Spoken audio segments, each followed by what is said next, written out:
स्वागत है आपका योगेंद्र साहू ऑनलाइन क्लासेस में। तो जैसे कि हम लोग हिस्ट्री का मतलब कि सिलेबस कंप्लीट करते जा रहे हैं, चैप्टर वाइज हम लोग क्या क्या कंप्लीट कर लिए हैं। सिंधु घाटी सभ्यता कंप्लीट कर चुके हैं, है ना। और आपका वैदिक काल में हम लोग क्या क्या कंप्लीट किए हैं, आपका ऋग्वैद काल और उत्तर वैदिक काल ये भी कंप्लीट हो चुका है। और हम दोनों का एमसीक्यू भी लगा चुके हैं, सिंधु घाटी सभ्यता का भी और आपका वैदिक काल का भी एमसीक्यू। आज हम लोग कौन सा चैप्टर देखेंगे? आज हम लोग देखेंगे जैन धर्म के बारे में। ठीक, इसके बाद हम लोग जैन धर्म का एमसीक्यू कर लेंगे, फिर उसके बाद बौद्ध धर्म का थ्योरी क्लास आएगा, फिर उसका एमसीक्यू हम लोग देख लेंगे। फिर एक मर्ज एमसीक्यू ला देंगे जैन धर्म और बौद्ध धर्म का, उसका भी अलग से आपका क्लासेस डल जाएगा यूट्यूब में। ठीक है, तो चलिए स्टार्ट करते हैं। और इसको स्टार्ट करने से पहले जैन धर्म को हम लोग एक बार रिवीजन कर लेते हैं अपना, किसका किसका, सिंधु घाटी सभ्यता और ऋग वैदिक काल और उत्तर वैदिक काल का। ठीक है, तो देखिए सिंधु घाटी सभ्यता है, उसका कितना से कितना चला था वो 2300 ईसा पूर्व से लेके आपका 1750 ईसा पूर्व तक। ठीक, ऋग वैदिक काल आपका कितना चला था 1500 से 1000 ईसा पूर्व। उत्तर वैदिक काल आपका कितना चला था 1000 से 600 ईसा पूर्व। ठीक, अब देखिए जो सिंधु घाटी सभ्यता थी वो क्या थी, मातृ सत्तात्मक थी है ना, मातृ देवी की पूजा होती थी उसमें। और क्या बोलते हैं आपका जो ऋग्वैदिक काल था वहां पे भी क्या था, स्त्रियों की दशा क्या थी, अच्छी थी। वहां पे उनके शिक्षा के लिए अलग से प्रबंध था, है ना। समितियों में राजा के चुनाव के लिए स्त्रियां भाग लेती थी सभा समिति में। पर वही अगर बात किया जाए उत्तर वैदिक काल में, तो उत्तर वैदिक काल में स्त्रियों की स्थिति क्या हो गई, दयनीय हो गई। उनको सभा में बैठने नहीं दिया गया। यहाँ तक कि जो यज्ञ होता था, अनुष्ठान होता था, उसमें भी उनको बैठने के लिए नहीं दिया गया। ठीक, उसके बाद हम लोग ये देखते हैं कि सिंधु घाटी सभ्यता में क्या था, समतावादी था, समतावादी विचारधारा थी। वैसे ही ऋग वैदिक काल में भी आपका क्या था, समतावादी विचारधारा था, पर इसमें वर्ण शब्द का उल्लेख हुआ है। ऋग वैदिक काल में सर्वप्रथम वर्ण शब्द का कहां पर हुआ है, आपका दसम मंडल के पुरुष सूक्त में आपका वर्ण शब्द देखने को मिल जाता है। वहीं अगर बात किया जाए उत्तर वैदिक काल का, तो उत्तर वैदिक काल में क्या था आपका, वर्ण व्यवस्था, वर्ण व्यवस्था ला आ गई थी। क्या क्या वर्ण व्यवस्था आ गई थी आपकी इसमें, इसमें आ गया था आपका क्या बोलते हैं, क्षत्रिय वैश्य शूद्र ब्राह्मण, है ना। और इसमें ही क्या था आपका क्या बोलते हैं, चार आश्रम जीवन बता दिए गए थे, है ना। ब्रह्मचार्य जीवन आपका क्या होता है ना, शादीशुदा जीवन, जो भी वनाप्रस्थ जीवन क्या होता है, ये सारी चीजों को उसमें बता दिया गया था। उसके बाद देखिए गोत्र शब्द कहाँ पे मिलता है, पहले ऐसा अगर बोला जाएगा तो क्या लिखेंगे आप लोग, ऋग वैदिक काल में गोत्र कुल वंश का उल्लेख मिलता है। ठीक, पर वहीं अगर बोला जाएगा कि गोत्र का पालन कर विवाह कहाँ पे होता था करके, तो वो आ जाएगा उत्तर वैदिक काल में। उत्तर वैदिक काल में क्या होता था आपका, मतलब कि सेम सेम गोत्र वाले शादी नहीं कर सकते, वो जो आज भी प्रचलित है ना। आज भी देखने को मिलता है कि सेम गोत्र अगर हो जाते हैं तो वो भाई बहन कहलाते हैं, उनका विवाह नहीं होता है ना। तो ये सब चीजें थी। और मान लीजिए जैसे देवी देवताओं का देखा जाए, तो हम लोग देखते हैं सिंधु घाटी सभ्यता में, तो वहां पे आपको देखने को मिलता है पशुपति जी के बारे में देखने को मिलता है। क्यों? क्योंकि उनकी मोहरें पाई गई है, कहाँ से पाई गई है, मोहनजोदड़ो से, है ना। मोहनजोदड़ो से पशुपतिनाथ की मुद्रा पाई गई है। और इनका जो उपमा है ना, इनका मतलब किनके जैसे है करके, जो मार्शल जी हैं, जॉन मार्शल, जिन्होंने खुदाई करवाए थे मोहनजोदड़ो और हड़प्पा की, उनके अनुसार जो पशुपतिनाथ है वो रुद्र देव है ना, रुद्र देवता के समान है, ऐसे करके उन्होंने क्या किया था, उपमा किए थे उनके साथ। ठीक, उसके बाद अगर देखते हैं हम लोग ऋग वैदिक काल में, तो ऋग वैदिक काल में हम लोग देखते हैं यहाँ पे देवता कौन कौन आ जाते हैं आपके ऋग वैदिक काल में। सर्वप्रथम इष्ट किनको माने थे, इंद्र को माने थे, है ना। प्रकृति पूरा प्रकृति प्रेमी थे, प्रकृति को इष्ट मानते थे। वर्षा के देवता इंद्र, फिर उसके बाद अग्निदेव को मानते थे, है ना। द्वितीय में, फिर तृतीय में वरुण देव, जल निधि के देवता, फिर उसके बाद मानते थे वनस्पति के देव सोम को, फिर उसके बाद लास्ट में मारुत देवता तूफान को, पूरा प्रकृति से रिलेटेड। ठीक, अब यहीं पे अगर क्वेश्चंस और बनते हैं, कैसे क्वेश्चन बनते हैं, सबसे ज्यादा सूक्त किनके लिए है, कौन सी देवता के लिए है ऋग वैदिक काल में, तो किनके लिए था, इंद्र देव के लिए था। कितना, 250, 250। और मान लीजिए उसके बाद पूछता है अग्निदेव का कितना था, तो 200 सूक्त थे। ठीक, 200 सूक्त थे। ऐसा करके आप लोगों को क्या करना है, याद करना है। ठीक, और सबसे ज्यादा मंत्र किन के लिए है, तो इंद्रदेव के लिए ही है। अब बात करते हैं हम लोग उत्तर वैदिक काल में। तो उत्तर वैदिक काल में क्या था आपका, यहाँ पे कौन हेड हो जाते थे आपके, सर्वश्रेष्ठ कौन हो जाते थे, जगत के रचयिता प्रजापति। प्रजापति के बाद कौन हो जाते थे, विष्णु, जो पालक और संरक्षक थे। ठीक, फिर उसके बाद हो जाते थे रुद्रदेव, जो कि पशुओं के देवता थे। तो इन सबको हम लोग देख लिए। और सिंधु घाटी सभ्यता में पशुपति जी का तो हम लोग बात किए, साथ ही वहां मातृ देवी की पूजा होती थी, धरती माता की, है ना। मातृ सत्तात्मक राज्य था। प्लस वहाँ पे पशुओं की भी पूजा होती थी, है ना? क्योंकि मोहरों में पशुओं का अंकन भी देखने को मिलता है, वृषभ का अंकन देखने को मिलता है मुहरे में और आपका क्या बोलते हैं कुबड़ वाले साँड़ का अंकन देखने को मिल जाता है, पीपल वृक्ष का भी अंकन देखने को मिल जाता है आपका, है ना? सिंधु घाटी सभ्यता का। अब देखिए, अगर हम लोग बात करें उसके बाद सिंधु घाटी सभ्यता में बर्तन का, तो सिंधु घाटी सभ्यता में जो बर्तन होता था वो लाल कलर का होता था, है ना? मिट्टी का बना और उसमें काले कलर का मृद भांड बना होता था, मतलब काले रंग से चित्रकारी हुई होती थी। अब बात करते हैं हम लोग ऋग वैदिक काल में, है ना? तो घेरू घेरू मृद भांड देखने को मिलते थे आपके ऋग वैदिक काल में। और वहीं बात किया जाएगा अगर आपका उत्तर वैदिक काल में, तो उत्तर वैदिक काल में आप लोग को क्या देखने को मिल जाएगा? उत्तर वैदिक काल में आपका चित्रित धूसर भांड देखने को मिल जाएगा, है ना? और देखिए सिंधु घाटी सभ्यता नगरीय सभ्यता थी, है ना? पर ये ऋग वैदिक काल और आपका जो उत्तर वैदिक काल है ये ग्रामीण सभ्यता से रिलेटेड थी। और एक बात आर्यो आर्य के बारे में है, ये जो ऋग वैदिक काल है और आपका उत्तर वैदिक काल है किनके बारे में? आर्य के बारे में है, ठीक? अब देखिए जब उत्तर वैदिक काल हम लोग पढ़ते हैं तो आर्यों का पूरा प्रसार उत्तर के क्षेत्र में हो गया था। और दूसरा बात दक्षिण के क्षेत्र में प्रसार किनके नेतृत्व से हुआ था? अगस्त्य ऋषि के द्वारा हुआ था। इन पॉइंटों को भी क्या करना है आप लोगों को याद रखना है, ठीक? याद रखिएगा इन पॉइंटों को भी, ठीक? और कुछ-कुछ बातें जैसे कि हम लोग ये देखे थे सिंधु घाटी सभ्यता में जौ मुख्य रूप से उन लोग का क्या होता था? अनाज होता था। प्लस कपास की खेती करने वाले ये भारत के सर्वप्रथम लोग थे। मतलब पूरे दुनिया में भारत जो है सिंधु घाटी सभ्यता वाले वो कपास की खेती करने वाले सर्वप्रथम लोग थे। इसीलिए यूनानी लोग क्या बोलते थे? कपास को सिंडोन करके बुलाते थे। सिंडान या सिंडोन करके बुलाते थे। अब देखिए यहाँ पे जौ हो गया, कपास देख लिए और प्लस यहाँ पे चावल नहीं उगाया जाता था, पर चावल का साक्ष्य आपको मिला हुआ है। चावल का साक्ष्य सिंधु घाटी सभ्यता में कहाँ से मिला हुआ था? रंगपुर सौराष्ट्र से मिला हुआ था और आपका लोथल गुजरात से मिला हुआ था, ठीक? अगर और उसके बाद जब हम लोग आगे आते हैं ऋग वैदिक काल में आते हैं, तो ऋग वैदिक काल में भी आपका क्या है? जौ उगाया जाता था, ठीक?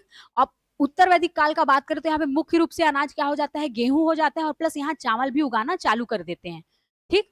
अब देखिए, अब व्यवसाय का पूछेगा तो सिंधु घाटी सभ्यता में क्या था? मेन व्यवसाय उनका व्यापार था। क्या था? व्यापार। और ऋग वैदिक काल में देखा जाए तो क्या था? पशुपालन था। कैसे पशुपालन था? क्योंकि यहाँ पे गाय के लिए युद्ध लड़ा जाता था और गाय को इष्ट मानते थे, ठीक? वहीं उत्तर वैदिक काल में देखा जाए तो यहाँ पे क्या आ जाएगा? आपका कृषि आ जाएगा, ठीक? अब देखिए हम लोग राजनैतिक दशा के बारे में भी तीनों आपका सिंधु घाटी सभ्यता ऋग वैदिक काल और उत्तर वैदिक काल में कंपेयर कर लेते हैं। तो राजनीतिक दशा में देखा जाए तो यहाँ पे सिंधु घाटी सभ्यता में हम लोग देखते हैं उसमें नगरें जो थी वो दो तरीके से थी, एक उच्चवर्ती किला दुर्गकृत, है ना? और एक क्या था? मकान जाल जो थोड़े से वहां उच्च से निम्न, है ना? मकान जाल सड़कें जो थी समकोण टाइप की बनी थी और जो क्या बोलते हैं जल को निकलने के लिए बहुत ही अच्छी नाली की व्यवस्था की गई थी, जल निकासी की बहुत अच्छी व्यवस्था की गई थी, ठीक? यहाँ पे पुरोहित जो होते थे वो दुर्ग की उसमें होते थे, है ना? बाकी इसमें और क्या क्या देखे थे हम लोग? पुरोहित होता था और क्या बोलते हैं सैन्य वाले होते थे, है ना? और उसके बाद श्रमिक होते थे क्योंकि हम लोग को श्रमिक आवास भी मिले थे। कहाँ से मिले थे? आपके हड़प्पा से, ठीक? उसके बाद हम बात करते हैं अगर ऋग वैदिक काल का, तो ऋग वैदिक काल में राजा का चुनाव कौन करते थे? राजा का चुनाव समिति के लोग करते थे राजा का चुनाव। और देखिए यहाँ पे कैसे मतलब इसका जो आरंभिक आधार है वो कैसे होता था? कुल गृह से होता था। कुल गृह में क्या है? आपस में लोग मिलकर निवास करते थे, ठीक? और बहुत सारे कुल से क्या बनता था? आपका ग्राम बनता था। ग्राम के हेड को ग्रामीण बोलते थे, है ना? और ग्रामीण के बाद आपका क्या आ जाता था? ग्राम के बाद ग्रामीण और बहुत सारे ग्राम मिलके विश के हेड को विशपति बोलते थे और बहुत सारे विश मिलके जन, यही जन क्या करते थे? आपका राजा का चुनाव करते थे, ठीक? अब बात करते हैं हम लोग उत्तर वैदिक काल में, तो उत्तर वैदिक काल में क्या हो गया? अब समिति का कोई रोल नहीं रहा। क्यों? क्योंकि राजा का जो चुनाव होना था वो नहीं होता था, राजा वंशानुगत हो गया। तब वंश से राजा बनने लग गए थे, ठीक? यहाँ पे क्या हुआ? आपका समिति जो है उसका प्रभाव कम हो गया और सभा का प्रभाव ज्यादा हो गया क्योंकि सभा में कौन होते हैं? मंत्री परिषद होते हैं, ठीक? इन चीजों को भी आप लोग याद रखिएगा। अब बात करते हैं मृत्यु का बात करते हैं तो सिंधु घाटी सभ्यता में दफनाने वाले को हम लोग ज्यादा देखे हैं ना, मतलब शवों को क्या किया जाता था? दफनाया जाता था। युगल सावधान कहाँ से मिले हैं? आपके कुत्ते के साथ शव कहाँ पे मिला है? बुर्ज होम से मिला है ना? श्रीनगर के पास आपका जम्मू कश्मीर में। तो इन सब चीजों को हम लोग क्या कर लिए थे, चर्चा कर लिए थे। अब वहीं अगर क्या बोलते हैं, और एक चीज जो सिंधु घाटी सभ्यता है उसमें भी मैंने बताया था कि मोहनजोदाड़ो की मूवी देखोगे आप लोग ऋतिक रोशन वाली, तो उसमें भी देखा जाता है अगर किसी को दंड देना, मृत्यु देना है तो उसको लटका देते थे, है ना। तो उसको क्या करते थे, पशु पक्षी लोग फिर खाते थे। इस तरीके से भी दिया जा मतलब मृत्यु दिया जाता था, है ना। और क्या करते थे, जलाते भी थे शवों को। जलाने के बाद उनके जो जो भी अस्थियां होती थी उनको क्या करते थे, बर्तन में डाल के मिट्टी में उसको दबा देते थे। तो ये भी चीज हम लोग सिंधु घाटी सभ्यता में देख लिए थे। ठीक। तो और क्या बच गया इसमें हम लोग को, और क्या चीज रिवीजन करना है, देवी देवताओं के बारे में देख लिए, राजनीतिक दशाओं के बारे में देख लिए, मुख्य व्यवसाय देख लिए, खेती देख लिए हम लोग, है ना, विवाह भी देख लिए। ठीक। कि लास्ट में आपका वर्ण वहां पे उत्तर वैदिक काल में समगोत्र के साथ नहीं होगा विवाह करके। ठीक। इन सब चीज को हम लोग क्या कर लिए, डिस्कस कर लिए, और मृद भांड भी देख लिया हम लोग, है ना। और देखिए हम लोग जब क्या बोलते हैं ऋग्वेद काल में हम लोग पढ़े कि कितने सारे हमारे वेद होते हैं, है ना, 4 वेद होते हैं हमारे। मतलब हम लोग जब पढ़ रहे थे वैदिक काल में, वैदिक सभ्यता जब हम लोग पढ़े तो उसमें कितना देखे, 4 वेद देखे। क्या क्या वेद देखे थे, ऋग्वेद, यजुर्वेद, सामवेद और आपका अथर्ववेद, है ना। तो आपका जो ऋग्वेद है, यजुर्वेद है और सामवेद है, तीनों को मिला के क्या होता था, वेद त्रयी या त्रयी बोलते थे। और चारों वेद को मिला के क्या कहलाएगा, अपुरुषय। और अपुरुषय का मतलब क्या होता था आपका, ईश्वर, ईश्वर द्वारा रचित वेद। ठीक, ईश्वर द्वारा रचित वेद, है ना। इन सब चीजों को हम लोग क्या कर चुके थे, डिस्कस कर लिए थे। ये एक तीनों का समरी टाइप का था समझाने के लिए। ठीक। अब आज हम लोग क्या देखेंगे, जैन धर्म। तो ऐसे ही करके आप लोग रिवीजन करते जाओगे ना तो माइंड में रहेगा, कोई ट्रिक से पढ़ने की जरूरत नहीं है। जहां पे ट्रिक लगता है वहां पे मैंने बताया था, जैसे कि आर्य कहाँ से आए थे, है ना, आर्य कहाँ से आए थे, तो इसके बहुत सारे मत प्रचलित हैं। तो 4 मत थे, तो इन 4 मत को भी यहाँ पे डिस्कस कर लेते हैं। तो पहला क्या था आपका, पहला था आपका यूरोप का सिद्धांत। तो यूरोप का सिद्धांत कौन दिए थे आपको, यूरोप का सिद्धांत कौन दिए थे, विलियम जोन्स, है ना। जो क्या बोलते थे, यूरोप और संस्कृति भाषा के समानता के आधार पर। वहीं अगर देखा जाए बाल गंगाधर तिलक जी, तो बाल गंगाधर तिलक जी दिए थे उत्तरी ध्रुव का सिद्धांत, है ना। तो हम लोग बाल से रिलेट किए थे, बाल उत्तर दिशा में है करके। ठीक। उसके बाद हम लोग देखते हैं मैक्स मूलर का सिद्धांत। मैक्स मूलर क्या सिद्धांत दिए थे, मध्य एशिया का सिद्धांत। वहीं तिब्बत का सिद्धांत कौन किए थे, दिए थे दयानंद सरस्वती। और इसको लिंक कैसे किए थे, तिब्बत साइड से क्या बोलते हैं दलाई लामा जी लोगों को लाया गया था 1962 में, यहाँ बसाया गया था मैनपाट साइड। तो ऐसे लिंक करके इसको भी हम लोग पढ़े थे। ठीक। तो इन सबों को जाके थ्योरी क्लास देखिए, एमसीक्यू लगाइए, फिर उसके बाद कोई भी राइटर का बुक कुछ भी छूने की जरूरत नहीं। ये क्लास को कंप्लीट कर लोगे ना, जहां से भी क्वेश्चन उठते हैं सब कंप्लीट है, लूसेंट हो आपका या घटना चक्र, और प्रीवियस ईयर के क्वेश्चन पेपर सारे कंप्लीट है आपके। ठीक। इनको जरूर लगाइएगा। अब चलिए स्टार्ट करते हैं हम लोग जैन धर्म के बारे में। तो देखिए जैन धर्म में कुल कितने तीर्थांकर हुए हैं। ठीक, कुल कितने तीर्थांकर हुए हैं जैन धर्म में, तो याद रखिएगा 24 तीर्थांकर हुए। कितने तीर्थांकर हुए हैं आपके, 24 तीर्थांकर हुए हैं। जैन धर्म में आपके कितने तीर्थांकर हो जाएंगे, 24 तीर्थांकर हो जाएंगे। ठीक। प्रथम तीर्थांकर क्या है आपके, ऋषभ देव। क्या है, ऋषभ देव। तो देखिए इनमें जितने भी तीर्थांकर हुए जैन धर्म में, तो अधिकतर मतलब 5 से 6 तीर्थांकर हमारे छत्तीसगढ़ में आए हुए हैं। जैसे कि ऋषभ देव तीर्थांकर को भी देखने को मिलता है ना। ये कहाँ पे, आरंग पे देखने को मिल जाएगा, इनका मंदिर है ना आरंग में। और एक जैन मंदिर भी है भांडल देव, है ना, वो भी बहुत ही प्रसिद्ध है। ठीक। उसके बाद देखते हैं 23वें तीर्थकार पार्श्वनाथ, ये भी हमारे छत्तीसगढ़ में देखने को मिल जाते हैं।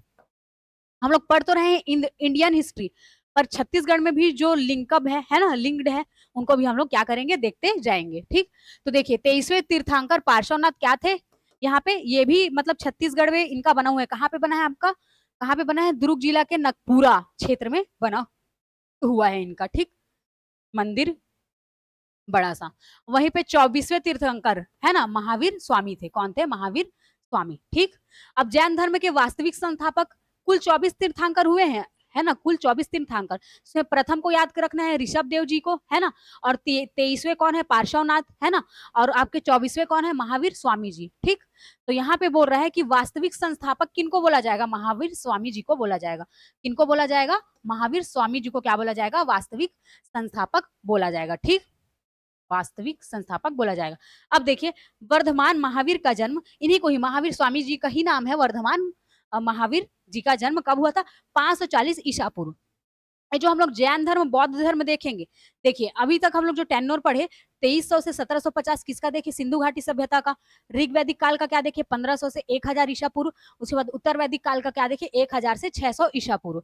अब देखिए, अब जो 600 ईसा पूर्व है आपका, है ना, जिसको छठी शताब्दी भी बोलते हैं, इसके बाद से धार्मिक आंदोलन हुए हैं आपके, है ना, तो इसमें जैन धर्म और आपका बौद्ध धर्म, बहुत सारे जितने भी धर्म है ना, उन सबको देखने को मिल जाएगा। ये छठी शताब्दी के बाद का है ना, छठी शताब्दी में जितने भी धार्मिक आंदोलन उसके बाद के हैं ये बौद्ध धर्म, जैन धर्म जो हम लोग पढ़ रहे हैं।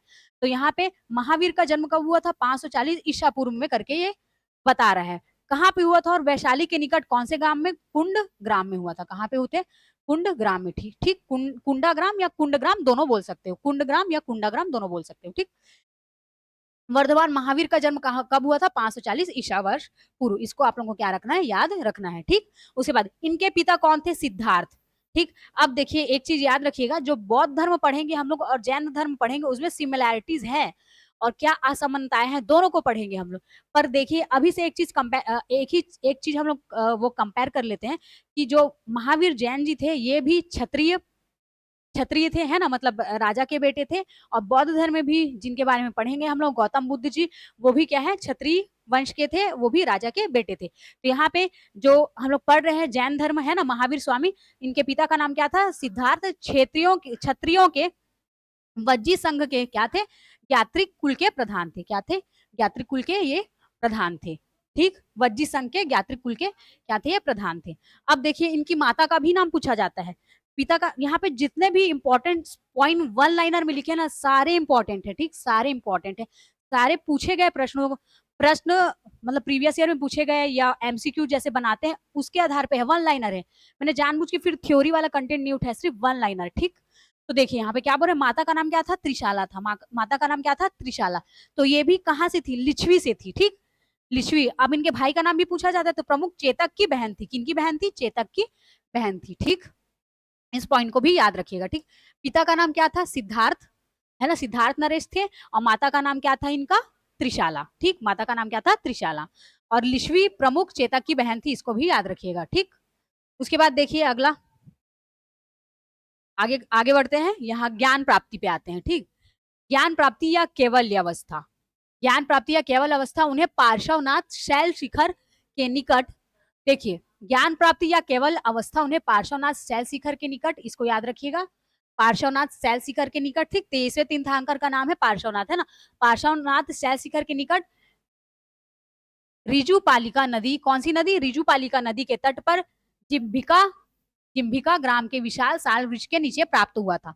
अब देखिए यहाँ से बहुत सारे क्वेश्चंस बनते हैं। ठीक, जैसे कि जो महावीर स्वामी है उनको कौन के वृक्ष के नीचे से, नीचे में बोधिसत्व प्राप्त हुआ, ज्ञान की प्राप्ति हुई, तो कौन से वृक्ष के नीचे से, साल वृक्ष के नीचे, है ना, साल वृक्ष के नीचे बैठे थे, तब उनको क्या हुई, बोधिसत्व प्राप्त हुआ।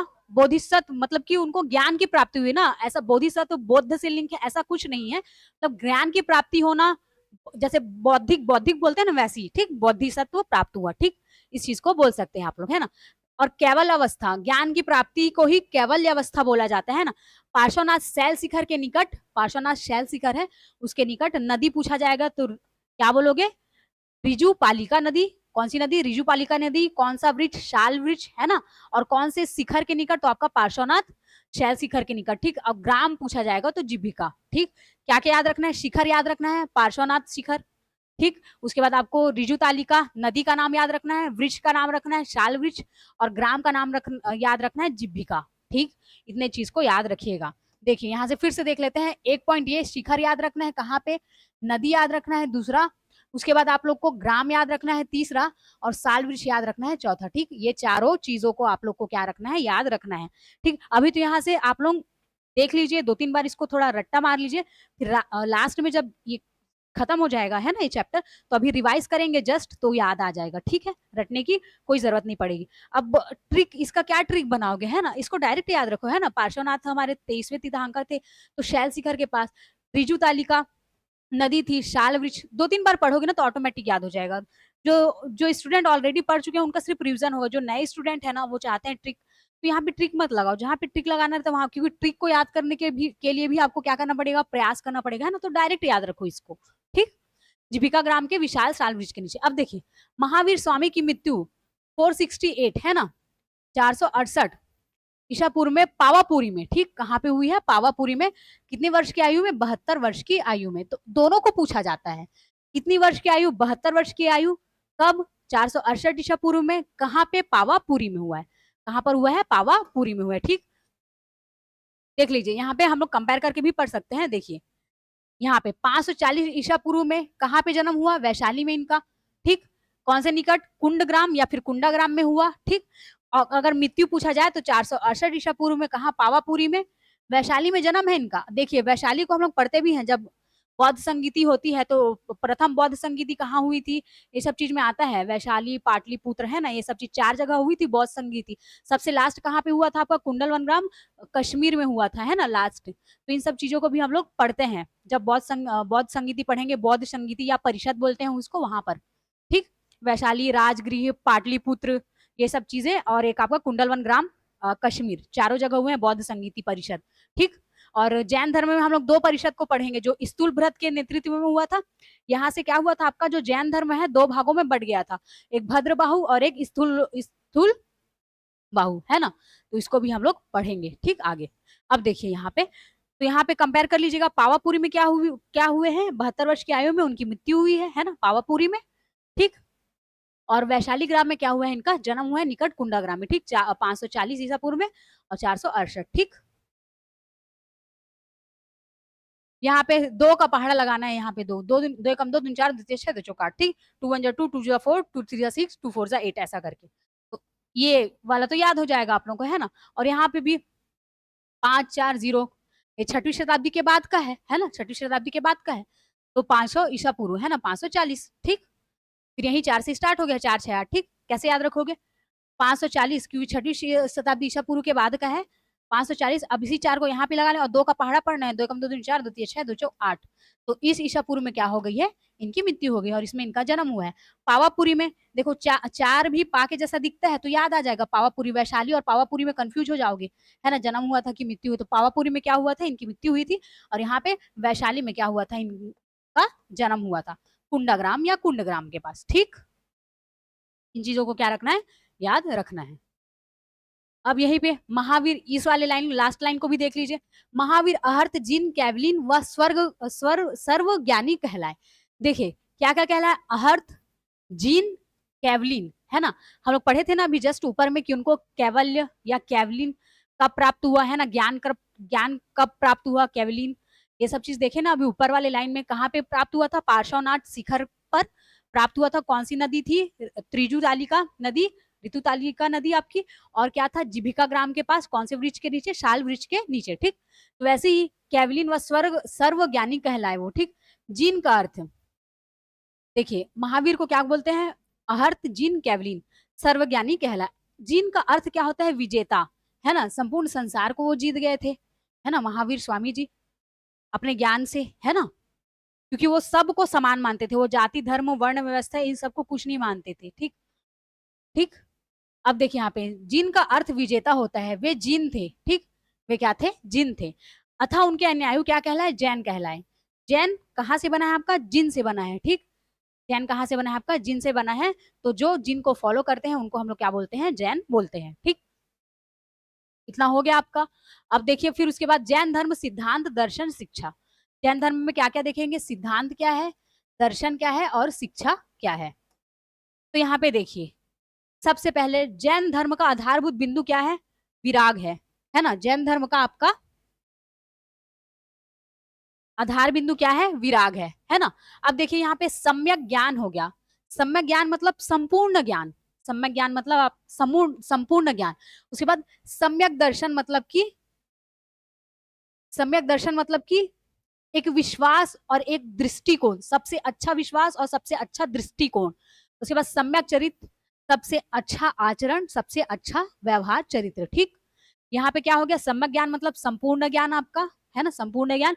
सम्यक दर्शन मतलब एक दृष्टिकोण, संपूर्ण दृष्टिकोण या संपूर्ण क्या हो जाएगा आपका? विचार। और सम्यक चरित्र में क्या हो जाएगा आपका?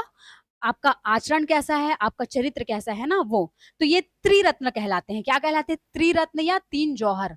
तो देखिए अभी हम लोग पढ़ रहे हैं जैन धर्म, इसमें 3 त्रिरत्न है या तीन जौहर, इससे क्वेश्चन बनते ही है त्रिरत्न में कौन कौन से आते हैं करके। तो आपका क्या आ जाएगा, सम्यक ज्ञान, सम्यक दर्शन, और एक आपका लास्ट क्या आ जाएगा, सम्यक चरित्र। ठीक, इसको याद रखिएगा। अब देखिए इनका ही अनुसरण करके, ये जो तीन रत्न है और तीन जौहर हैं, इन्हीं का अनुसरण से ही क्या है, कर्म फल एवं जन्म पुनर्जन्म से छुटकारा मिलता है। ठीक, कर्म फल जो भी गलत अगर कर दिए हो आप, है ना, और जो पुनर्जन्म, जन्म पे जन्म होते जाते हैं, पुनर्जन्म, उनसे क्या हो जाता है, छुटकारा मिल जाता है।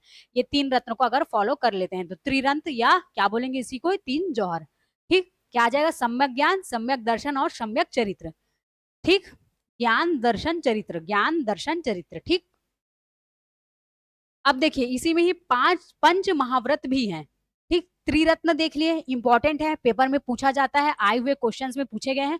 उसके बाद देखिए पंच महाव्रत। पंच महाव्रत में क्या है, पार्श्वनाथ ने जैन धर्म के आरंभिक 4 व्रत प्रतिपादित किए थे।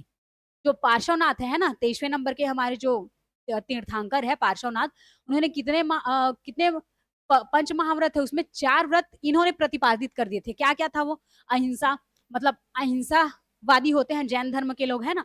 यहाँ तक कि ये लोग कृषि भी नहीं करते, क्यों, क्योंकि खेती करने से कीड़े मकोड़ों को नुकसान पहुंचता है, इसलिए, है ना, बहुत ही अहिंसावादी होते हैं। अब देखिए दूसरा क्या बोला, अपरिग्रह। इन लोग क्या, इनके में क्या है, संग्रह नहीं करना है, संग्रह करने का निषेध है, किसका, संपत्ति का, धन का। ठीक, उसके बाद आइस्तय। आइस्तय मीन्स होता है चोरी ना करना। आइस्तय मीन्स क्या होता है, चोरी ना करना। सबसे पहले क्या देख लिए, अहिंसा देख लिए हम लोग। अहिंसा मतलब अहिंसावादी होते हैं, हिंसा बिल्कुल भी नहीं करते हैं। अपरिग्रह, संपत्ति का क्या बोलते हैं, संग्रह नहीं करते हैं। अपरिग्रह में क्या आ जाएगा, संपत्ति का संग्रह नहीं करते हैं। फिर उसके बाद क्या, आइस्तय देखिए, चोरी नहीं करते हैं। आमृषा, असत्य नहीं बोलते हैं, है ना, असत्य नहीं बोलते हैं, सत्य का आचरण करते हैं। ठीक, पांचवा व्रत फिर महावीर स्वामी ने शामिल किया है, क्या, ब्रह्मचर्य। ठीक, ब्रह्मचर्य। ठीक, पांचवा जो है, 5 महाव्रत हो गए टोटल। पहले के जो 4 व्रत है उन्होंने किन्होंने दिया है, पार्श्वनाथ 23वें तीर्थंकर दिए हैं। और जो लास्ट का है आपका ब्रह्मचर्य, है ना, इसको कौन प्रतिपादित किए हैं, कौन दिए हैं, महावीर स्वामी जी दिए हुए हैं। ठीक, क्या क्या आ जाएगा, अहिंसा, अहिंसा से रहते हैं जैन धर्म के लोग, है ना। उन लोग खेती भी नहीं करते हैं, क्योंकि कीड़े मकोड़े को नुकसान होगा करके, इतना मतलब अहिंसा को उन लोग फॉलो करते हैं। ठीक, और वो अपरिग्रह मतलब उन लोग क्या करते हैं, जो उनकी जो भी पैसे होते हैं, है ना, उनका वो लोग क्या करते हैं, संचय नहीं करते हैं। जो भी धन है, संपत्ति है, उनका संचय नहीं करते। आहिस्ता, चोरी, चोरी नहीं करना है इनके में, है ना। उसके बाद क्या है, झूठ भी नहीं बोलते हैं, आमनिशर, झूठ भी नहीं बोलते हैं। ठीक, और उसके बाद पांचवा जो महाव्रत है, ब्रह्मचर्य, है ना, इसको कौन प्रतिपादित किए हैं, आपके महावीर स्वामी जी। ठीक, उसके बाद निर्वाण की बात आती है। उसके बाद क्या की बात आ जाती है, आपकी निर्वाण की बात आ जाती है। तो निर्माण क्या होता है, देखिए, कैवल्य क्या होता है, ज्ञान प्राप्ति, है ना, कैवल्य हो गए मतलब उनको ज्ञान की प्राप्ति हो गई, वो चीज है। अब निर्वाण क्या होता है और महापरिनिर्वाण क्या होता है, उसको देखते हैं। निर्वाण, जैन मत के अनुसार सांसारिक बंधन से मुक्ति को निर्माण निर्वाण कहा गया है। ठीक, जैन मत के अनुसार अगर सांसारिक बंधन को आप त्याग दोगे, है ना, मोह माया सब छूट जाएगा, तो क्या क्या हो जाएगा, उससे मुक्ति मिल जाएगा, तो निर्वाण कहा गया है। जो कब पाया जाएगा, त्रिरत्न का अनुशीलन करके। त्रिरत्न क्या क्या है, चलिए बोलिए, कमेंट कीजिए, त्रिरत्न क्या क्या हो सकते हैं आपके, सम्यक ज्ञान, सम्यक दर्शन और सम्यक चरित्र। ठीक, ज्ञान दर्शन चरित्र, ये त्रिरत्नों को अगर फॉलो करोगे, है ना, अनुशीलन करोगे, तो मृत्यु उपरांत पाया जा सकता है। ठीक, मृत्यु के उपरांत पाया जा सकता है, मृत्यु उपरांत पाया जा सकता है। ठीक, त्रिरत्नों को अगर फॉलो कर लोगे, ज्ञान दर्शन और क्या है आपका चरित्र, सम्यक ज्ञान, सम्यक दर्शन, सम्यक चरित्र, तो पाया जा सकता है। ठीक, इसके लिए भिक्षुक जीवन अनिवार्य है। क्या है, भिक्षुक जीवन अनिवार्य है ना। जैन भिक्षुक देखते हैं ना हम लोग, तो जैन भिक्षुक, इसके लिए भिक्षुक जीवन अनिवार्य माना गया है। ठीक, आवश्यक है बोला गया है। ठीक, उसके बाद देखिए, जैन दर्शन अनिश्वरवादी होता है। अब अनिश्वरवादी क्या है, मतलब कि ये ईश्वर पर विश्वास नहीं रखते हैं ना, ईश्वर पर विश्वास नहीं रखते हैं, नास्तिक बोल सकते हैं ना, नास्तिक होते थे, है ना। ये मानव धर्म को सबसे बड़ा धर्म बोलते हैं। ठीक, मतलब ईश्वर को नहीं मानते थे, अनिश्वरवादी थे, है ना, नास्तिक थे, है ना, पर मानव धर्म को सबसे बड़ा धर्म समझते थे। ठीक, छुआछूत, भेदभाव, ये सब कुछ भी नहीं है इसमें। ठीक, हर मानव को समान माना गया है।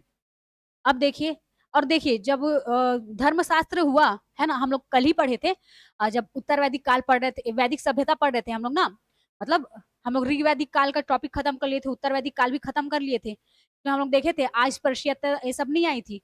सिंधु घाटी सभ्यता में भी देख लिए थे, समतावादी था, और आपका ऋग्वैदिक काल में भी समतावादी था।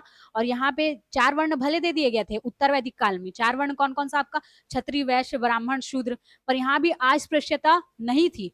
पर जब हम लोग वैदिक सभ्यता पढ़ते हैं, है ना, वैदिक सभ्यता में जब रचनाएं होती है सब चीज, और आपका धर्मशास्त्र जब आता है ना, उस टाइम फिर आपका छुआछूत ये सब चीज व्याप्त हो जाता है ना। तो इन्हीं सब का खंडन करने के लिए जैसे महावीर स्वामी जी आए, है ना, जिन्होंने जैन धर्म के सर्वव्यापक कहलाए, बौद्ध धर्म के आए, है ना। तो लोगों का जुड़ाव इनके तरफ कैसे हुआ, इन्हीं सब अवहेलना के कारण। किस अवहेलना के कारण, मतलब लोगों से दुर्व्यवहार करना, छुआछूत करना, है ना, इसलिए लोगों का रुझान अन्य धर्म की तरफ हुआ।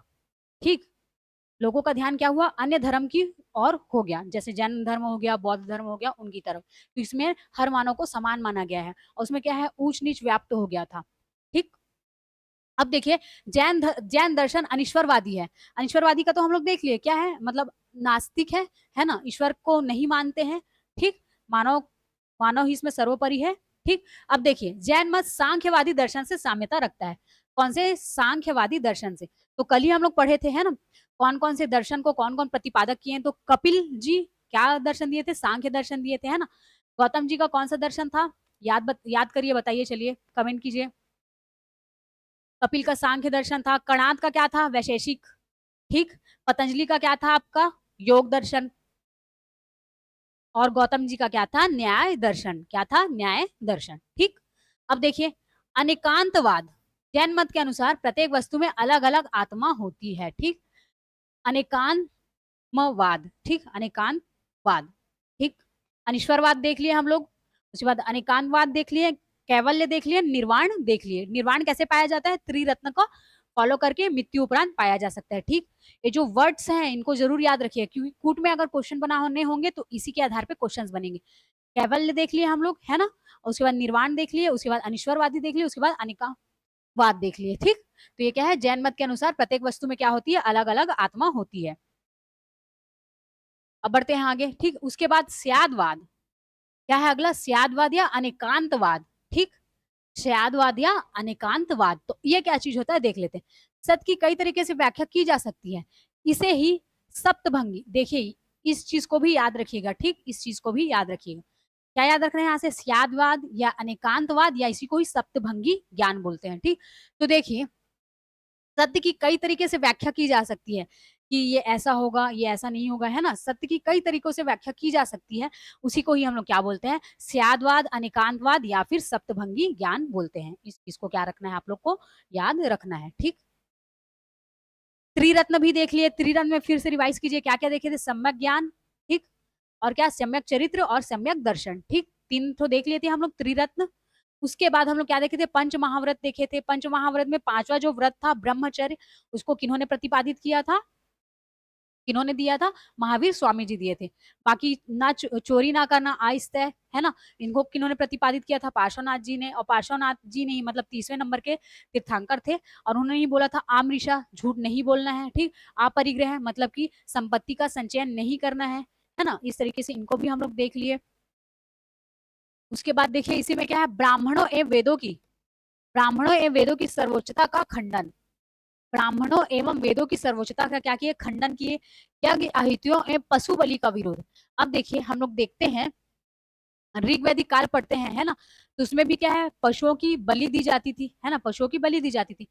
पर जब उत्तर वैदिक काल आते हैं तो वहां पे बहुत ही ज्यादा पशुओं की बलि दी जाती थी, और यज्ञ आहुतियां अनुष्ठान किए जाते थे, है ना। राजसेयु यज्ञ देखे थे, अश्वमेध यज्ञ देखे थे। क्यों, ताकि राजा की शक्ति का विकास हो सके, इसके लिए, है ना। पशुओं की बहुत ज्यादा बलि किसमें दिया गया है, उत्तर वैदिक काल में। ठीक, तो ये सब चीज को भी हम लोग देखे थे, तो इसका खंडन किए, है ना, इसका खंडन किया, क्योंकि जो महावीर स्वामी जी थे, अहिंसा, है ना, अहिंसा हम लोग अभी खुद देखे कि अहिंसा, जो हम लोग 5 महाव्रत पढ़ते हैं, उसमें क्या है, अहिंसा भी है आपका एक, है ना। तो अहिंसावादी है ना, हिंसा बिल्कुल भी नहीं करते। तो कोई भी, जब ये लोग खेती नहीं करते हैं ना, कृषि करना इनके में मना है, क्योंकि कीड़े मकोड़ों को मतलब कुछ हानि मत हो करके, तब तो पशुओं की बलि का सोचिए कितना बड़ा विरोध किए होंगे, है ना। क्योंकि बड़े बड़े पशुओं का क्या करते हैं, बलि देते हैं, बकरे की बलि, है ना, कई जगह सुअर की बलि दी जाती है ना। तो ये सब चीजें हैं। ठीक, अब देखिए, सभी जाति वर्ण एवं नारियों के लिए भी निर्वाण संभव है। ठीक, सभी जाति वर्ण एवं नारियों के लिए क्या है, निर्वाण संभव है। अब देखिए, सिंधु घाटी सभ्यता में तो ठीक थी, मात्र देवी सत्तात्मक थी, है ना, तो वहां पे तो स्त्रियों की स्त्रियों की दशा जो थी बहुत ही अच्छी रही होगी, है ना। वैसे ही ऋग्वैदिक काल में भी स्त्रियों के लिए पढ़ाई के लिए प्रबंध था, मतलब स्त्रियों की इच्छा, स्त्रियों की दशा वहां भी अच्छी होगी। पर उत्तर वैदिक काल में जैसे आते हैं तो उत्तर वैदिक काल में क्या है, स्त्रियों की दशा क्या है, दयनीय हो गई है ना। अब देखिए, वहां भी स्त्रियों के मन में अब वहां दयनीय स्थिति हो गई उन लोगों की। राजाओं को भी चुनने नहीं दिया जाता था, समितियों से उनको हटा दिया गया, यज्ञ अनुष्ठान में उनको नहीं बैठाते थे, है ना। तो अब देखिए, जिस प्रकार छुआछूत भेदभाव व्याप्त हुआ, तो लोगों का रुझान अन्य धर्म के और हुआ, जैसे कि बौद्ध धर्म, जैन धर्म आए, है ना, इनके तरफ रुझान हुआ, है ना। वैसे ही स्त्रियों का भी मन कि हमारे साथ भी भेदभाव होता है ना, हमें समितियों में जाने नहीं मिलता ये सब, तो इनका भी रुझान इनके तरफ आया। तो देखिए, यहाँ जैन धर्म में भी स्त्रियों के लिए भी देख लीजिए, स्त्रियों नारियों के लिए भी निर्वाण संभव है करके बोला गया है ना। तो स्त्रियों का रुझान भी इस तरफ हुआ है, महिलाओं का भी रुझान इन धर्मों की और भी हुआ है, क्यों, क्योंकि इनका भी निर्माण यहाँ पे संभव है इसलिए। ठीक, अब हम लोग संप्रदाय के बारे में पढ़ते हैं, तो वही जैसे कि मैंने बताया, यहाँ पे दो भागों में बढ़ जाएगा आपका, है ना। जो आपका क्या बोलते हैं जैन धर्म है, वो दो भागों में बढ़ जाएगा, एक स्थल और एक भद्रबाहु, है ना। तो यहाँ पे देख लेते हैं हम लोग, देखिए, दिगंबर, ठीक, दो भागों में बटा है, दिगंबर और श्वेतांबर। ठीक, ये देखिए, स्थूल भद्र और एक भद्रबाहु, है ना। दिगंबर के कौन हो जाएंगे, भद्रबाहु, और स्थूल भद्र किसके हो जाएंगे, श्वेतांबर के। तो देखिए, जो आपका दिगंबर है ना, जिसमें भद्रबाहु है, तो ये भद्रबाहु जो है दिगंबर को फॉलो करते हैं, ये बहुत ही कट्टर होते हैं, है ना, जैन धर्म के प्रति बहुत कट्टर। ये लोग बिना मतलब कि वस्त्र नहीं पहनते हैं, ठीक, बिना वस्त्रों के रहते हैं। आप जैसे कि तरुण सागर जी को भी वर्तमान युग में अभी जैसे देखेंगे, तरुण सागर जी जैन धर्म के सबसे बड़े गुरु माने जाते हैं। वो निर्वस्त्र होते हैं, मतलब कट्टरता से, मतलब कि जैन धर्म का पालन करते हैं वो। तरुण सागर जी करके एक बार सर्च करके देखिएगा, ठीक। उसके बाद देखिए, ये वस्त्रहीन रहते हैं तथा नियमों का कठोरता से पालन करते हैं, ठीक। और उनका क्या बोलते हैं, आपकी अदालत रजत शर्मा जो है उसमें भी वो आए थे, तो उनका इंटरव्यू भी आप लोग जाके देख सकते हो, तरुण भगत जी का, ठीक। अब देखिए, यहाँ पे भद्रबाहु के अनुयायी ये वस्त्रहीन रहते हैं तथा नियमों का कठोरता से पालन करते हैं। अब उसके बाद क्या बोला, भद्रबाहु के नेतृत्व में दक्षिण भारत में जैन धर्म का प्रचार हुआ है। जैसे कि आर्यों का प्रसार दक्षिण भारत में किनके थ्रू हुआ था, उत्तर वैदिक काल में हम लोग देखे थे, आर्यों का प्रसार उत्तर भारत में तो हो गया था, पर दक्षिण भारत में किनके सहयोग से हुआ था, कौन से ऋषि के सहयोग में, अगस्त्य ऋषि के सहयोग में हुआ था, ठीक। वैसे ही जैन धर्म का प्रसार आपका इधर दक्षिण भारत की ओर किनके उसमें हुआ है, भद्रबाहु के नेतृत्व में हुआ है, ठीक। किनके नेतृत्व में हुआ है आपका, भद्रबाहु के नेतृत्व में हुआ है दक्षिण भारत में, ठीक। अब देखिए, दिगंबर को तो हम लोग जान लिए, है ना, दिगंबर का देख लिए। अब श्वेतांबर में आते हैं, तो श्वेतांबर का क्या है, पाटलिपुत्र में हुई परिषद के पश्चात। देखिए, हम लोग यहाँ पे दो परिषद पढ़ेंगे, जैन धर्म में दो परिषद आईएमपी है, लास्ट में अभी देख लेंगे। तो एक जो हुआ था आपका पाटलिपुत्र में, है ना, यही इसके अध्यक्ष कौन थे, स्थूल भद्र ही थे, स्थूल भद्र, है ना, पाटलिपुत्र में हुआ था। तो यहीं से ही ना, मतलब कि अलग हो जाते हैं। देखिए, जैन धर्म लोग स्थूल भद्र के नेतृत्व में श्वेतांबर कहलाए। पाटलिपुत्र में हुई परिषद के पश्चात थी ना, पाटलिपुत्र में जो परिषद हुई थी आपकी, है ना, संगीति हुई थी, उसी में ही श्वेतांबर कहलाए। जो जैन धर्म के लोग स्थूल भाद इनके नेतृत्व में जो आए ना, वो लोग क्या कहलाए, श्वेतांबर कहलाए। अब देखिए, इसमें क्या है, इसमें वस्त्रहीन नहीं होते हैं, वस्त्र पहनते हैं वो लोग, है ना। थोड़ा सा ये क्या है, लचीला है, ठीक। जैसे इसमें कठोरता से पालन करते हैं एकदम, है ना, वैसे इसमें कठोरता से पालन नहीं करते हैं। और श्वेतांबर इन लोग श्वेत वस्त्र धारण करते हैं, तो ये भी देखने को मिल जाएगा आजकल रील्स में भी बहुत, मतलब कि दिखाया जाता, मतलब कि देखने को मिल जाता है शॉर्ट वीडियो में भी। जैन धर्म को लोग फॉलो करते हैं, सफेद वस्त्र धारण करते हैं, तो वो क्या है, श्वेतांबर है, ठीक। और जो भद्रबाहु वाले हैं वो लोग निर्वस्त्र रहते हैं, ठीक। तो इसको भी आप लोग याद रखिए। देखिए, श्वेत वस्त्र पहनते अपेक्षाकृत कम कट्टर है, ठीक, इसको भी याद रखिएगा। और देखिए, परिषद जो है, यहाँ पे जैन धर्म में सिर्फ दो परिषद के बारे में पढ़ेंगे, तो एक तो बता दिए पाटलिपुत्र वाला, और एक और है। और वही हम लोग अगर बौद्ध धर्म का परिषद पढ़ेंगे तो चार परिषद पढ़ेंगे हम लोग, ठीक। कहाँ कहाँ का, वैशाली, पाटलिपुत्र हो गया आपका, और एक कुंडलीग्राम, है ना, और एक राजगृह, है ना। ये चार बौद्ध संगीति बौद्ध परिषद को हम लोग पढ़ेंगे बौद्ध धर्म जब पढ़ेंगे तब, ठीक। उसके बाद देखिए, इसमें साहित्य, जैन धर्म में साहित्य के बारे में देख लेते हैं। यहाँ पे क्या बोल रहा है, जैन साहित्य को आगम इसको भी याद रखिएगा, ठीक। जैन साहित्य को क्या कहा जाता है करके वन लाइनर में पूछ देता है। जैन साहित्य को क्या कहा जाता था? आगम कहा जाता है। जैन धर्म का सबसे प्राचीन एवं अधिकतम ग्रंथ कितने हैं? 14 पूर्वों या पर्वों को माना जाता है, ठीक। पूर्वों या पर्वों को माना जाता है, ठीक है। देखिए साहित्य में क्या देखे हम लोग, जैन साहित्य को क्या बोला जाता है? आगम बोला जाता है, ठीक। जैन साहित्य को क्या बोला जाता है? आगम बोला जाता है। और इसी में क्या बोल दिया है? सबसे प्राचीन अधिकृत ग्रंथ क्या है? 14 पूर्व या पर्वों को माना जाता है, ठीक। यहाँ पे देखिए स्थूलभद्र ने पर्वों को, ये जो पूर्वों या पर्वों को 12 अंकों में संकलित किया है, ठीक। कितने अंकों में? 12 अंकों में। पर यही क्या है? 11 बचे हैं। 12 अंक में संकलित किए थे पर कितने बचे हैं? 11 बचे हैं। इसको भी आप लोग क्या करोगे? याद करोगे, ठीक। सबसे पहले क्या देख रहे हैं? जैन साहित्य क्या बोलते हैं? आगम बोलते हैं। 14 इनके पूर्व या पर्व होते हैं, है ना, जिसमें स्थूलभद्र जो है वो 12 अंकों को संकलित किए हैं। और क्या बोलते हैं, मतलब 12 अंकों को संकलित किए थे, जिनमें कितने? 11 बचे हैं, ठीक। अब देखिए भद्रबाहु ने, अब भद्रबाहु स्थूल भद्र का है। ये स्थूल भद्र क्या थे? श्वेतांबर थे ना, अभी जस्ट देखे हम लोग श्वेतांबर थे स्थूल भद्र। वही अगर भद्रबाहु है, ये दिगंबर है और ये कट्टर है ना, ये जैन धर्म के कट्टर है। और दक्षिण भारत साइड इन प्रसार हुआ है इनके नेतृत्व में। और ये क्या है? कम कट्टर होते हैं, है ना, ये क्या होते हैं? कम कट्टर होते हैं। श्वेत कपड़ा पहनते हैं इसलिए श्वेतांबर, और ये क्या है? निर्वस्त्र रहते हैं, ठीक। कल्पसूत्र की रचना की है। क्या की रचना की है? कल्पसूत्र की रचना की। अब देखिए जब हम लोग वैदिक साहित्य पढ़ रहे थे, तो वैदिक साहित्य में हम लोग जब क्या बोलते हैं, वेद पढ़े, 4 वेद पढ़े, ऋग्वेद, यजुर्वेद, सामवेद, अथर्ववेद, है ना। अब 4 वेद पढ़े, चारों वेद के 4 प्रकार होते हैं, उसको भी देखे थे हम लोग। क्या क्या देखे थे? साहित्य, ब्राह्मण, आरण्यक, है ना, आरण्य, और क्या था आपका? उपनिषद। उपनिषद वेदों के सबसे अंतिम भाग होते हैं, इसलिए उनको क्या बोला जाता है वेदांत बोला जाता है ना। अंतिम प्रारूप होता है, इसलिए उसको क्या बोला जाता है? वेदांत। अब देखिए हम लोग ये एक चीज देखे थे, इन वेदों को पढ़ने के लिए, है ना, इन वेदों को पढ़ने के लिए, सही तरीकों से पढ़ने के लिए वेदांत, 6 वेदांत दिए गए हैं। तो 6 वेदांत में हम लोग देखे थे, क्या क्या देखे थे? 6 वेदांत में हम लोग उसमें देखे थे हम लोग सबसे पहले इजी इजी को देखे थे, क्या? शिक्षा, व्याकरण, ज्योतिष, है ना, शिक्षा, व्याकरण, ज्योतिष, ये सबको देखे थे। उसके बाद क्या, एक हम लोग देखे थे कल्पसूत्र। कल्पसूत्र भी देखे थे, है ना, जिसमें क्या है? सूल्व सूत्र ज्यामिति की प्राचीनतम ग्रंथ है, ऐसा करके देखे थे ना हम लोग। कल्प का, सूल्व सूत्र। तो मिक्स मत करिएगा, ठीक है, यहाँ का वहां पे मिक्स मत करिए, ठीक। कल्प वाला जो था वहां पे सूल्व सूत्र जयमिति की प्राचीनतम ग्रंथ है, ऐसा करके पढ़े थे वहां पे हम लोग, ठीक। इसको याद रखिएगा, ठीक।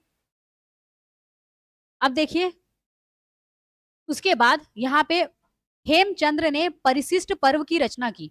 हेमचंद्र ने परिशिष्ट पर्व की रचना की। पर्व स्टार्टिंग में ही देखे, अभी हम लोग 14 पर्व इनके हैं, जिसमें से 12 अंक का, 12 पर्वों का 12 पर्वों का संचालन किन्होंने किया है? स्थूलभद्र ने, है ना, जो कि श्वेतांबर है। पर एक अंक इनका छूट गया, मतलब 11 अंक ही है अभी, है ना, 11 अंक ही है ना। 14 पर्व है टोटल, जिसमें से 12 अंकों का संचालन, है ना, 12 अंकों में संकलित किन्होंने किया? स्थूलभद्र ने। और 11 अंक है अभी अभी, ठीक। वैसे ही परिशिष्ट पर्व का अगर पूछेगा तो कौन किए? हेमचंद्र ने किए हैं, ठीक। ये हेमचंद्र कहाँ से रिलेटेड है? जैन धर्म से, इसको याद रखिएगा। अभी तक एग्जाम में इसको पूछा नहीं गया है, पर इसको आप लोग क्या करोगे? याद रखोगे, ठीक। कि हेमचंद्र, मिक्स मत कर दीजिएगा कि ये ऋग्वेद के होंगे या उत्तर वैदिक के होंगे, ऐसा करके। हेमचंद्र नाम देखिए, हेमचंद्र कहाँ के हैं? जैन धर्म के हैं, ठीक। हरिश्चंद्र हैं, वो आपको देखने को मिल जाएंगे हिंदू धर्म के, ठीक। अब देखिए यहाँ पे अगला लाइन क्या बोल रहा है? जैन धर्म ने हिंदी, कन्नड़, अर्धमागधी, अपभ्रंश, गुजराती तथा मराठी भाषाओं के विकास में महत्वपूर्ण योगदान दिया। अधिकांश जैन साहित्य अर्धमागधी भाषा में लिखा गया है, ठीक। अर्धमागधी भाषा में लिखा गया है। हम लोग ऋग्वैदिक काल पढ़ते हैं तो वहां पे ब्राह्मी लिपि का एमसीक्यू मार रहे थे, तो वहां पे देखे थे एक क्वेश्चन, है ना, ब्राह्मी लिपि करके। अब देखिए यहाँ पे अर्धमागधी भाषा का विशेष उल्लेख है। पर जैन धर्म हिंदी में, अब देखिए दक्षिण भारत की साइड प्रसार हो रहा है, तो दक्षिण भारत आपका कर्नाटक, है ना, कर्नाटक में क्या बोलते हैं, कर्नाटक में आपका मैसूर है, वहां भी जैन धर्म का मंदिर है, ठीक। वैसे ही कन्नड़, कर्नाटक में ही कन्नड़ बोला जाता है, तो कन्नड़ भाषा में लिखे। अर्धमागधी, हिंदी, अपभ्रंश, गुजराती, मराठी क्षेत्रों में भी इनका प्रचार प्रसार हुआ है, तो इनमें इन्होंने लिखा हुआ है, ठीक। अधिकांश अगर पूछा जाए तो जैन साहित्य किसका आएगा? अर्धमागधी भाषा आएगा, ठीक। अब देखिए जैसे मैंने बोला जैन परिषद दो हुए थे, कहाँ का, एक स्थूलभद्र, यही से ही स्थूलभद्र श्वेतांबर करके मतलब बटे ना, तो एक बन गए दिगंबर और एक बन गए आपके श्वेतांबर। ये कम कट्टर होते हैं ना, श्वेत वस्त्र धारण करते हैं, और भद्रबाहु वाले दिगंबर लोग बिना वस्त्र के रहते हैं ना, निर्वस्त्र रहते हैं, और बहुत ही ज्यादा कट्टर होते हैं वो लोग। तो कहाँ पे हुआ था, पाटलिपुत्र में हुआ था, ठीक, कहाँ पे हुआ था, पाटलिपुत्र में हुआ था, तीसरी सदी ईसा पूर्व। देखिए पाटलिपुत्र का नाम जनरली कहाँ पे और सुनने को मिलता है, इनको छोड़ जैसे हम लोग कार्टून देखते हैं, छोटा भीम करके कार्टून पोको चैनल पे आता था, उसमें भी छोटा भीम जो है जब कृष्णा भगवान के साथ दिखाया गया था, है ना, एक मूवी उनकी छोटा भीम और कृष्णा भगवान के साथ, तो पाटलिपुत्र में ही एक राक्षस के साथ युद्ध करने जाते हैं ना, तो पाटलिपुत्र का नाम वहां पे सुनने को मिलता है, तो उस तरीके से याद कर लीजिएगा, ठीक। कभी कभी नाम याद नहीं आते ना, तो लिंक करके याद करते तो फट से याद आ जाता है। तो स्थूलभद्र पाटलिपुत्र तीसरी सदी ईसा पूर्व में, ठीक, तीसरी सदी ईसा पूर्व में। तो ये जो हम लोग देखे थे, क्या क्या देखे थे हम लोग, एक 540 देखे थे, और एक क्या देखे, 2 4 6 2 चौक 8, है ना, ईसा पूर्व, ठीक, ईसा पूर्व ये देखे थे। यहाँ पे जन्म हुआ था महावीर स्वामी जी का 540 ईसा पूर्व में, है ना, ठीक, कुंडाग्राम में हुआ था, देखे थे ना, वैशाली के कुंडाग्राम में, ठीक, वैशाली के कुंडाग्राम में। वही 468 ईसा पूर्व में कहां पर, पावापुरी में क्या हुआ था, उनकी मृत्यु हुई थी, ठीक।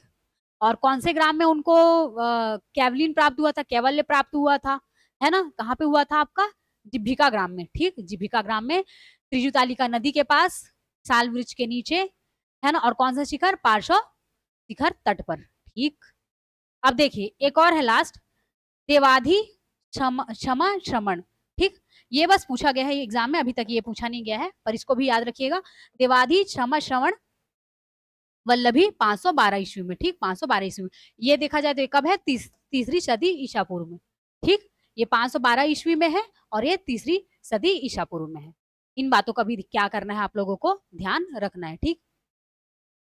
अच्छा आगे और है क्या, ठीक ठीक कर लेते हैं, मुझे लगा यही लास्ट है। चलिए देखिए कला के बारे में देखते हैं। अब देखिए यहाँ पे ध्यान से देखिएगा, कला, जैन धर्म से संबंधित कला के नमूने हैं।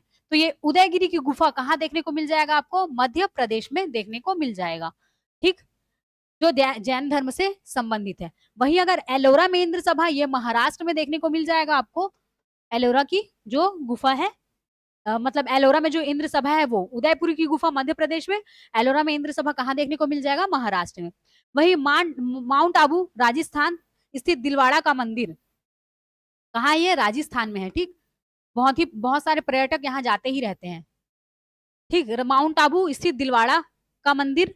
वही एक और आपका मैसूर में, कर्नाटक में, ठीक, श्रवण बेलगोला मैसूर में, गोमतेश्वर की 51 फीट ऊंची मूर्ति, जिसका निर्माण गंग नरेश के मंत्री चामुंड राय ने कराया था, ठीक, इन्होंने कराया था, श्रवण बेलगोला मैसूर में गोमतेश्वर की 51 फीट की मूर्ति।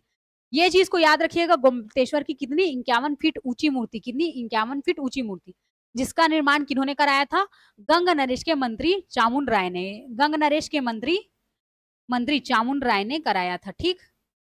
इसका एमसीक्यू में तो नहीं देता है, पर कूट में देता है, कूट में बना के, ठीक, एमसीक्यू में नहीं देगा, कूट में देगा, तो याद रखिएगा। इसको ट्रिक से याद मत करना, डायरेक्ट याद रखो, 2 3 बार रटोगे ना तो ऑटोमेटिक ये याद हो जाएगा, ठीक, इसका कोई ट्रिक नहीं है, डायरेक्ट याद रखो, ठीक।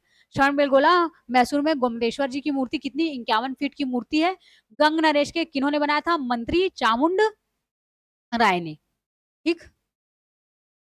तो कला में यही देख लें, उदयगिरी की गुफा मध्य प्रदेश, एलोरा में इंद्र सभा महाराष्ट्र, और माउंट आबू स्थित दिलवाड़ा का मंदिर राजस्थान, और श्रवण बेलगोला मैसूर कर्नाटक, ठीक। अब देखिए प्रचार, महावीर स्वामी ने अपने अनुयायियों को गणों में संगठित कर, इसमें गणों में संगठित कर संघ व्यवस्था से अपने मत का प्रचार किए। कौन सी व्यवस्था से, संघ व्यवस्था से, ठीक, गणों का, गणों में अपने महावीर स्वामी को जो जो अनुयायी उनको फॉलो करते थे, है ना, उनको गणों में संगठित कर, है ना, संघ में व्यवस्थित कर अपने मत का प्रचार किए। वह उसके बाद जैन धर्म को मगध नरेश चंद्रगुप्त मौर्य, जब हम लोग मौर्य काल पढ़ेंगे, है ना, तो इसमें चंद्रगुप्त मौर्य के बारे में देखेंगे हम लोग, है ना, जिन्होंने क्या है, नंदवन को खत्म किए थे, है ना, घनानंद जो था, नंदवंश घनानंद था, उसकी मृत्यु कर, है ना, वो क्या किए थे, नया मौर्य शासन रखे थे अपना, चंद्रगुप्त मौर्य, तो इनके बारे में पढ़ेंगे। कलिंग नरेश खारवेल, ठीक, कलिंग नरेश खारवेल, जो कलिंग के जो नरेश हैं, है ना, कलिंग के जो नरेश है, आज का उड़ीसा, कलिंग के नरेश है खारवेल।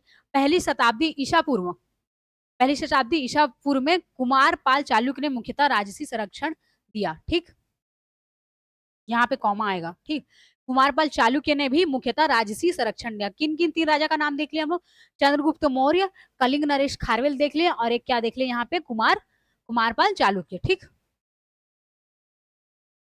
तो याद रखिएगा। उसके बाद अन्य तथ्य, अन्य तथ्य क्या है, जैन धर्म में हिस्सा का पूर्ण निषेध है, इसको देख लिए थे हम लोग, जो 5 महापर्व देख रहे थे ना, अहिंसा, आइस्तय, अपरिग्रह, है ना, आमरिषा, ये सब देखे थे अभी जस्ट, ठीक। तो जैन धर्म में हिंसा का पूर्णता निषेध है। ये देखिए यही बात, कृषि कार्यों में कीटों एवं पीड़कों का नष्ट होना भी हिंसा था, अतः कृषकों का जैन धर्म के प्रति आग्रह कम था। इसलिए जितने भी जैन देखे जाएंगे सब व्यापारी ही मिलेंगे आपको, है ना, ज्वेलर्स या फिर व्यापारी, व्यापार संरक्षण में ही इनको मतलब व्यापार वाले में ही क्षेत्र में देखने को मिल जाएगा आपके जैन लोग। 23वें तीर्थंकर पार्श्वनाथ बनारस के थे, कहाँ के थे, 23वें पार्श्वनाथ बनारस के थे। अब देखिए पंच महाव्रत था, हम लोग पढ़े थे ना पंच महाव्रत, तो इसमें से 4 तो यही दिए थे, है ना, कौन दिए थे आपके, पार्श्वनाथ ही दिए थे। क्या क्या दिए थे, अहिंसा, चलिए साथ में बोलिए, अहिंसा, आस्तेय, अपरिग्रह, अपरिग्रह, और एक आपका क्या था,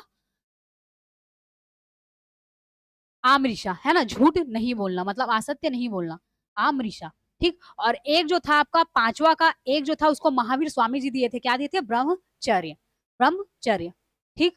उसके बाद इन्होंने सम्मेद शिखर में कठोर तपस्या की थी। और पार्श्वनाथ जी का मंदिर छत्तीसगढ़ में कहाँ पे है, नकपुरा में है, छत्तीसगढ़ में दुर्ग जिला साइड पड़ता है, नकपुरा में है, ठीक। इसको भी क्या रखेंगे आप लोग, याद रखोगे। और ऋषभ देव जी का भी मंदिर देखने को मिलता है ना, ऋषभ देव जी का आरंग में देखने को मिलता है ना।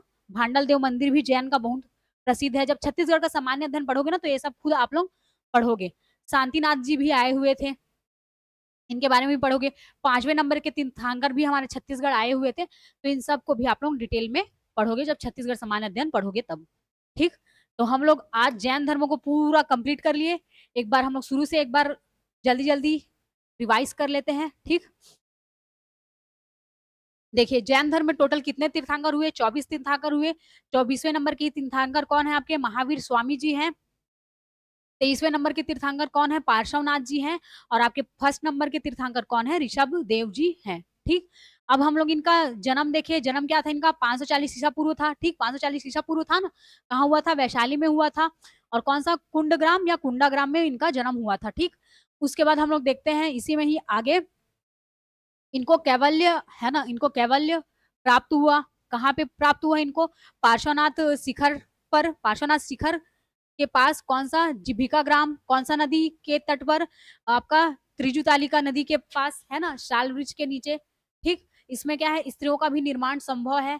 त्रिरत्न को फॉलो करना है। त्रिरत्न क्या क्या है, जिनके थ्रू मतलब मृत्यु उपरांत, है ना, निर्वाण पाया जा सकता है। त्रिरत्न क्या क्या था, सम्यक ज्ञान, सम्यक दर्शन, सम्यक चरित्र, है ना, मतलब कि सर्व ज्ञान, मतलब सभी तरीके का ज्ञान, सर्व ज्ञान, सम्यक दर्शन मतलब कि दृष्टिकोण एक आपका कैसा है ना, वो चीज अच्छा होना चाहिए। सम्यक चरित्र, चरित्र बहुत अच्छा होना चाहिए, आचरण बहुत अच्छा होना चाहिए।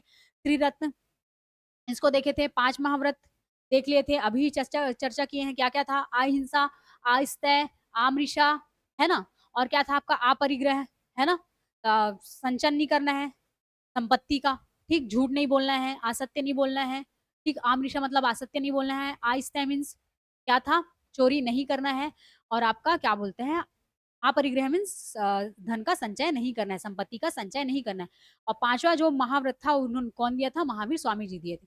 महावीर जी की मृत्यु कब हुई थी, तो ये भी देख लिए कहाँ पे हुई थी। महावीर जी की मृत्यु पावापुरी में हुई थी। कब हुई थी, तो 2 का पहाड़ा पढ़ लेना, 2 को छोड़ देना, 4 एकम 4 2 एकम 4 6 2 4 8 4 6 8 ईसा पूर्व, है ना। हम लोग जो ये पढ़ रहे हैं ये धार्मिक आंदोलन के बाद का पढ़ रहे हैं, 6ठी सदी के बाद का पढ़ रहे हैं ना, 6ठी शताब्दी के बाद का। तो 5वीं सदी फिर 4th सदी में इनकी क्या हुई, मृत्यु हुई, ठीक। उसके बाद हम लोग ये चीज देखे, साहित्य देखे, ठीक। जैन साहित्य को क्या बोला जाता है, आगम बोला जाता है ना। जैन साहित्य को क्या बोला जाता है, आगम बोला जाता है। 14 पर्व हैं या पूर्व हैं, ठीक। जिसमें से 12 का संकलन किन्होंने किए हैं, स्थूलभद्र ने, और जिसमें से 11 अंक अभी है, ठीक। और हम लोग देखे थे जैन धर्म क्या है, दो भागों में बढ़ गया था। इसमें किसमें बढ़ गया था आपका, एक दिगंबर में और एक श्वेतांबर में। दिगंबर के कौन हेड हुए, भद्रबाहु, और आपका क्या बोलते हैं श्वेतांबर के स्थूल भद्र, ठीक। दिगंबर जो होते हैं भद्रबाहु बहुत कठोरता से पालन करते हैं जैन धर्म का, और ये लोग निर्वस्त्र रहते हैं। उदाहरण देखना चाहे वर्तमान में तो किनको देखोगे आप लोग, तरुण भगत जी को देख लीजिएगा, है ना। सबसे बड़े गुरु माने जाते हैं वो जैन धर्म के, अभी निर्वस्त्र रहते हैं। उनका इंटरव्यू भी हो चुका है बहुत सारे न्यूज चैनलों में, है ना। ये चीज है। उसके बाद क्या है, बहुत कट्टरता से ये लोग पालन करते हैं, और दक्षिण भारत में इनका प्रसार स्थूलभद्र के नेतृत्व में ही हुआ है जैन धर्म का, ठीक। और वैसे ही दक्षिण भारत में आर्यों का प्रसार किनके द्वारा हुआ था, अगस्त्य ऋषि द्वारा, के द्वारा, अगस्त्य ऋषि द्वारा। इसको भी याद रखिएगा। क्या बोलते हैं आपका, ये उत्तर वैदिक काल का बात मैं बताई हूँ अभी जस्ट, ठीक। वैसे ही अब श्वेतांबर का आते हैं हम लोग, इसमें स्थूल भद्र वाले में। श्वेतांबर वाले लोग कम कट्टर होते हैं, है ना, वस्त्र पहनते हैं, सफेद वस्त्र धारण करते हैं, ठीक। ये भी आज जैसे रील हम लोग देखते हैं तो उसमें भी जगह जगह मतलब कि सब लेते हैं संन्यास, है ना। उसमें देखने को मिल जाते हैं श्वेत वस्त्रधारी, श्वेतांबर जैन, ठीक। उसको भी देख लिए हम लोग। और क्या देखे, साहित्य भी देख लिए हम लोग, है ना। तो इस तरीके से आज हमारा क्या हुआ, जैन धर्म पूरे तरीके से हो गया। और हम लोग दो जगह मतलब ये हुआ था, क्या बोलते हैं, जैन परिषद, ठीक। तो कहाँ कहाँ हुआ था आपका, पाटलिपुत्र में हुआ था। पाटलिपुत्र में ये जैन धर्म जो है दो ही जगह का परिषद पढ़ना है हम लोग को, बौद्ध धर्म में 4 परिषद पढ़ना है करके बताया था मैंने, ठीक। वैशाली, पाटलिपुत्र, राजगृह, और क्या था आपका एक लास्ट कुंडलवन ग्राम, ये क्या बोलते हैं वहां का, कश्मीर का। और जैन परिषद में हम लोग स्थूलभद्र पाटलिपुत्र, यही आईएमपी है बस, स्थूलभद्र पाटलिपुत्र, तीसरी सती ईस्वी, इसी में ही श्वेतांबर जैन कहलाए, ठीक। पाटलिपुत्र में, और एक वल्लभी में हुआ था 512 ईस्वी में, ठीक। इन बातों को क्या रखना है, याद रखना है। इसको अब देखिए, हम लोग कला में भी देखे थे, कहाँ कहाँ देखने को मिल जाएगा, मध्य प्रदेश उदयगिरी का, उदयगिरी की गुफा देखने को मिल जाएगी। एलोरा में इंद्र सभा देखने को मिल जाएगी, महाराष्ट्र में आपको, है ना। और क्या बोलते हैं, उसके बाद आपको मैसूर में श्रवण बेलगोला, है ना। उनमें 51 फीट की मूर्ति गोमतेश्वर जी की देखने को मिल जाएगी, है ना। इसको भी देख लीजिएगा, जिसको किसने कराया था यहाँ पे, गंग नरेश के मंत्री चामुंड राय ने कराया था। और एक और चीज बच गया आपका, माउंट आबू स्थित दिलवाड़ा का मंदिर, ठीक। हमारे यहाँ भांडल देव मंदिर है, यहाँ पे दिलवाड़ा देव मंदिर है, ठीक, जैन का। ये चीज याद रखिएगा, ठीक। तो इतना पूरा हम लोग कंप्लीट कर चुके थे। प्रचार में देखे थे कि महावीर स्वामी ने अन्यायों को गौर में संगठित कर संघ व्यवस्था से, एक संघ बनाकर, है ना, गणों को संघ बनाकर प्रचार किए थे। और कौन कौन राजा का मिला था इनको, चंद्रगुप्त मौर्य का मिला था, कलिंग नरेश खारविल का मिला था, और एक कुमार पाल चालुक्य का मिला था इनको राशि संरक्षण, ठीक। और हिंसा का पूर्ण निषेध है बताया था मैंने। और हिंसा का पूर्ण निषेध है तो कृषि भी नहीं करते हैं ये लोग, क्योंकि कीड़े मकोड़ों को भी हानि होती है कृषि के पश्चात, इस कारण। और 23वें तीर्थंकर पार्श्वनाथ बनारस के थे, प्लस ये जो 23वें तीर्थंकर पार्श्वनाथ थे, इनका यहाँ नगपुरा में, हमारे छत्तीसगढ़ के दुर्ग जिला साइड में नगपुरा का उनका बड़ा सा बना हुआ है मंदिर टाइप, ठीक। इन्होंने समय शिखर में कठोर तपस्या की थी। तो आपका जैन धर्म आज होता है खत्म, जैन धर्म का क्लास पूरा खत्म हो गया आज। अब हम लोग इसका क्या करेंगे, एमसीक्यू लगा लेंगे, ठीक। तो आप लोग भी रिवाइज करते चलिए, क्योंकि ये आबकारी आरक्षक में भी आबकारी आरक्षक हो गया या अमीन पटवारी हो गया, सबके लिए क्या है, इंपॉर्टेंट है इंडियन हिस्ट्री आपका, ठीक। तो मिलते हैं फिर नेक्स्ट क्लास में।